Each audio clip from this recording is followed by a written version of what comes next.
ফ্যাসিবাদী সরকারের দেওয়া কথিত মানবতা বিরোধী অপরাধের মামলায় জামাত নেতা এটিএম আজহারুল ইসলামকে মৃত্যুদণ্ড থেকে খালাস দিয়েছে আপিল বিভাগ। আন্তর্জাতিক অপরাধ ট্রাইব্যুনালের দেওয়া মৃত্যুদণ্ডের রায় বাতিল করে সর্বোচ্চ আদালত এই রায় দিয়েছে।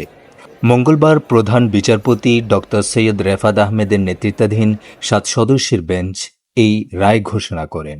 বাংলাদেশের বিচার বিভাগের ইতিহাসে এই প্রথম মানবতা বিরোধী অপরাধের মামলায় মৃত্যুদণ্ডপ্রাপ্ত কোনো ব্যক্তি আপিল বিভাগের রায়ে খালাস পেলেন। এই রায়ের ফলে জামাত নেতা আজহারুল ইসলামের মুক্তিতে বাধা নেই বলে জানিয়েছেন তার আইনজীবীরা। আইনজীবী শিশির মনির বলেন, এই রায়ের জন্য প্রথমে আল্লাহর দরবারে শুকরিয়া আদায় করি। তাকে সকল অভিযোগ থেকে বেকসুর খালাস দেওয়া হয়েছে। এটি ছিল বিচারের নামে অবিচার।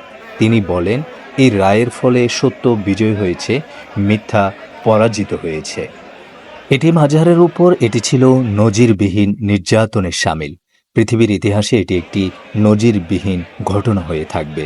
উল্লেখ্য, 1971 সালে মুক্তিযুদ্ধের সময় মানবতা বিরোধী অপরাধের সঙ্গে জড়িত ছিলেন এমন অভিযোগে করা মামলায় 2014 সালের 30 ডিসেম্বর আজহারুল ইসলামকে মৃত্যুদণ্ড দেন আন্তর্জাতিক অপরাধ ট্রাইব্যুনালের তৎকালীন বিচারকরা। ওই রায়ের বিরুদ্ধে 2015 সালের 28 জানুয়ারি আপিল করেন আজহারুল ইসলাম। শুনানি শেষে 2019 সালের 31 অক্টোবর আপিল বিভাগ মৃত্যুদণ্ড বহাল রাখেন।